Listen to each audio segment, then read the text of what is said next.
बार बार आए और महाराज मनु से कहा कि महाराज मांगिए क्या चाहिए।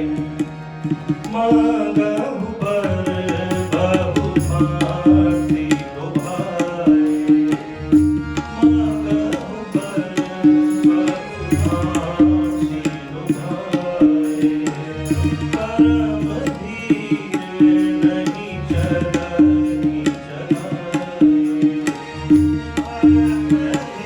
चलहि चलाए।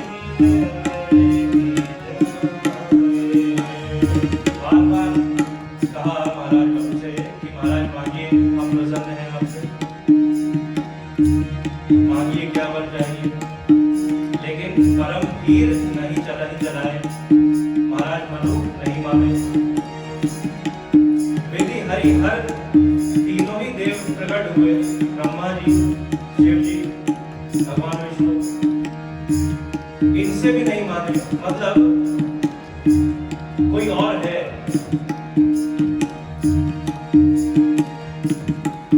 जिसकी तपस्या हो रही है, कोई इनसे भी श्रेष्ठ, कोई इनसे भी परे है। विधि हरि हर तप देहि अपार, विधि हरि हर तप देहि अपार। मनु समीप आए बहुबार, मनु समीप आए बहुबार। अस्थि मात्र होई रहे शरीरा, अस्थि मात्र होए शरीरा। तदपि मनाग मनग नहीं पीरा, तदपि मनाग नहीं पीरा।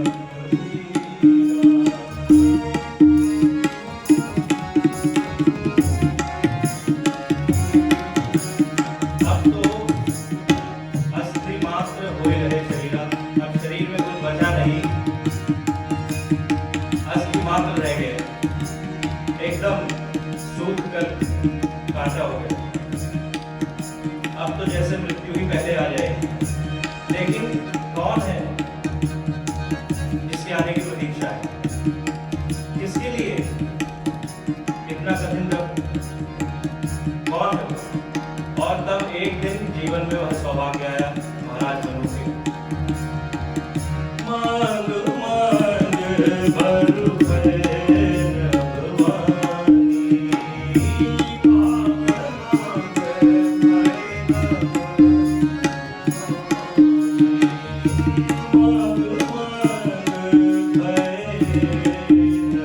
भवानी, मांग मांग भरु भैन भवानी।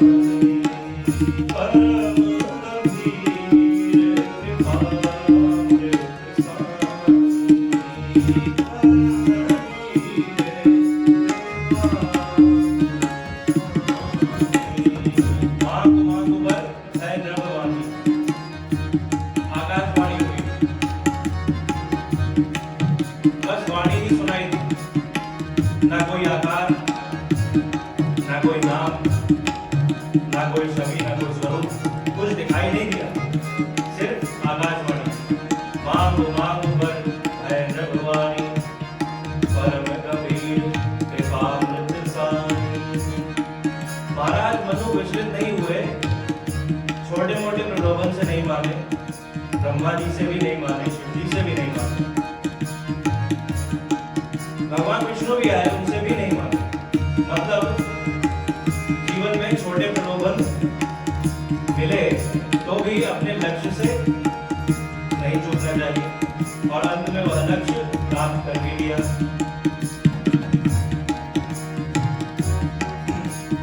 आशा एक राम जी से,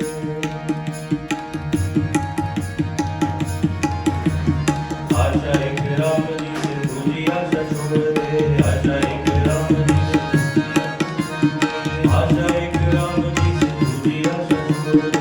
आशा एक राम जी से, आशा एक राम जी से, दूजी आशा छोड़ दे। आशा एक राम जी से, दूजी आशा छोड़ दे। नाता एक राम जी से, दूजा नाता छोड़ दे।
सफल हुआ।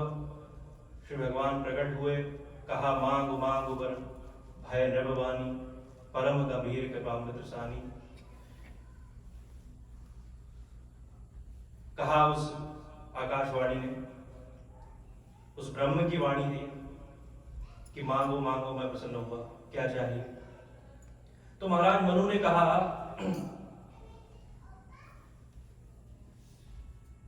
प्रभु बस छोटी सी इच्छा है, मांगहु तुम्हारी समान सुत, मुझे आपके जैसा एक पुत्र चाहिए। उस वाणी से जिसका कोई आकार नहीं है, जिसका कोई स्वरूप नहीं है, जिसका कोई गुण नहीं है, जिससे कोई परिचय नहीं है इस मनुष्य का। और महाराज मनु ने उनसे मांगा कि मुझे आपके समान एक पुत्र चाहिए। और तब उस वाणी ने कहा, उस ब्रह्म ने महाराज मनु को कहा कि देखो, मेरे समान तो कोई है नहीं इस सृष्टि में, मैं तो वन ऑफ अ काइंड हूं, मेरे समान कोई और नहीं है, मेरा कोई और स्पेसिमेन नहीं है। तो महाराज मनु ने कहा तो फिर आप ही चाहिए।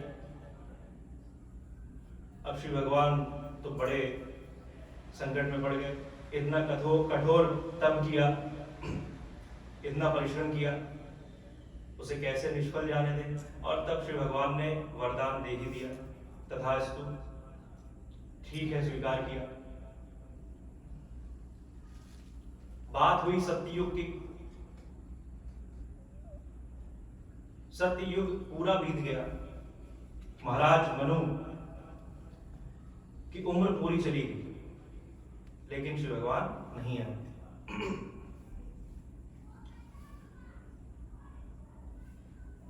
त्रेता युग आ गया।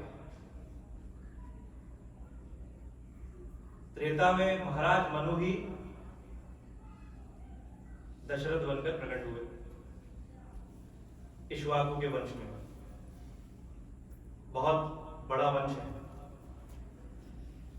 एक से एक राजा हुए इस वंश में। इसी वंश में महाराज दशरथ हुए। ये पूर्व जन्म में, पूर्व के युग में महाराज मनु ही है। और उनकी पत्नी कौशल्या, मां कौशल्या भगवती शतरूपा है। उन्हें अपने पूर्व जन्म का कोई आभास नहीं है, लेकिन ये भगवान की बनाई हुई व्यवस्था है। महाराज दशरथ सब कुछ है जीवन में, संपत्ति है, सन्मति है, बस संतति नहीं। संपत्ति इतनी है, इतना धन है महाराज दशरथ के पास कि दशरथ धन सुनी धन ही लजाई। मतलब कुबेर जी भी दशरथ जी के समक्ष आते नहीं है जल्दी। कुबेर ने जाकर के ब्रह्मा जी को अपना इस्तीफा दे दिया, कहा कि मुझे व्यर्थ में कुबेर बना रखा है, मुझसे ज्यादा धन तो पृथ्वी पर महाराज दशरथ के पास है। तो संपत्ति है, सन्मति है, धर्म धुरंधर गुण निधि ज्ञान। संतति नहीं है, जीवन में कोई पुत्र नहीं है। और अब जीवन का चौथ पद आ गया, मतलब वृद्धावस्था भी आने लगी धीरे धीरे महाराज दशरथ, लेकिन कोई पुत्र नहीं हुआ। तो महाराज दशरथ एक दिन बड़े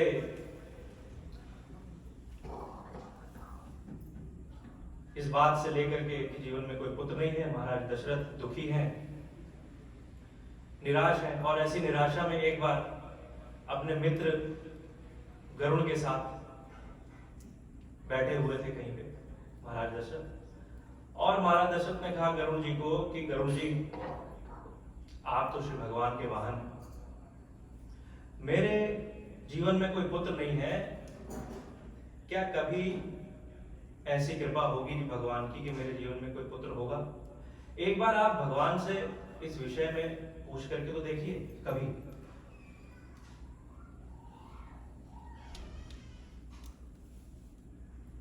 और तब गरुड़ जी ने सुना ये बात। तो गरुड़ जी गए, ठीक है मैं चर्चा करके देखता हूं प्रभु से। और जैसे एक बार गरुड़ जी भगवान के साथ सैर करने कहीं निकले हुए थे, जैसे कोई बहुत बड़ा आदमी कहीं गाड़ी से कहीं जा रहा हो और उसका जो शॉफर होता है, कभी कभी कुछ पर्सनल बातें गाड़ी में वो जो ड्राइवर है, वो जो शॉफर है, वो कर लेता है अपने मालिक से। तो ऐसे ही भगवान से पूछा गरुड़ जी ने कि गरुड़ जी ने प्रभु, पृथ्वी पर एक सम्राट है महाराज दशरथ, अयोध्या के राजा हैं, बड़े धार्मिक हैं, बड़े शील स्वभाव के हैं, बहुत गुणी हैं, परम पराक्रमी हैं, सब कुछ है उनके जीवन में, पूरा परिवार है, 3 पत्नियां हैं, प्रजा भी बहुत अनुकूल है, सब कुछ, सारी व्यवस्था बहुत अच्छी है। बस एक जीवन में कमी है, उनके कोई संतान नहीं है। तो क्या कभी उनके जीवन में कोई संतान होगी? कोई ऐसी व्यवस्था है क्या? और भगवान ने जैसे ही सुना गरुड़ जी के द्वारा ये बात, तो भगवान ने कहा, अरे गरुड़, ये तो बहुत बड़ी भूल हो गई मुझसे। ये तो बहुत पुराना वरदान दिया था मैंने महाराज मनु को। कितना समय बीत गया, पूरा युग बीत गया, ये तो बहुत बड़ी गलती हो गई। तो प्रभु से कहा गरुड़ जी ने कि प्रभु फिर क्या करें? तो भगवान ने कहा, देखो बहुत पुरानी बात है, बहुत पुराना लोन है, तो जब लोन बहुत पुराना हो जाए तो कभी कभी उसका जो इंटरेस्ट होता है वो प्रिंसिपल से भी ज्यादा हो जाता है। तो अब तो मुझे 4 टाइम्स इंटरेस्ट पे करना पड़ेगा, 4 गुना। और तब भगवान ने ही प्रेरणा दी, ऐसी व्यवस्था बनाई कि यहां पर वशिष्ठ जी को हृदय में ऐसी भावना उठी, श्रृंगी ऋषि को बुलवाया, पुत्रेष्टि यज्ञ करवाया, यज्ञ हुआ, और तब यज्ञ का प्रसाद लेकर के श्री भगवान यज्ञ नारायण जी प्रकट हुए। वह प्रसाद दिया, कौशल्या जी को दिया, आधा कैकेयी जी को दिया कौशल्या जी ने, उसमें से दोनों ही रानियों ने आधा आधा सुमित्रा जी को दिया। और इस प्रकार भगवान राम, भरत, लक्ष्मण और शत्रुघ्न के रूप में 4 पुत्र दशरथ जी के यहाँ प्रकट हुए। साक्षात ब्रह्म ही दशरथ के घर में उतर करके आए। आइए एक भजन के माध्यम से हम भगवान राम के जन्मोत्सव का आनंद लें और फिर आगे की कथा प्रवेश करेंगे।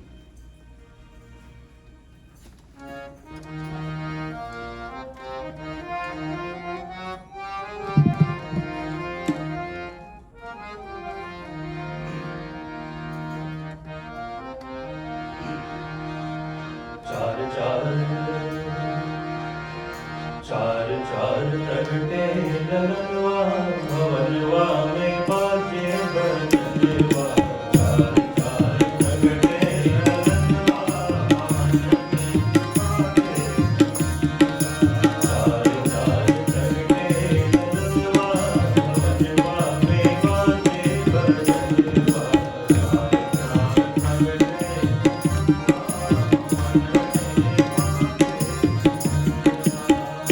चार प्रगटे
है।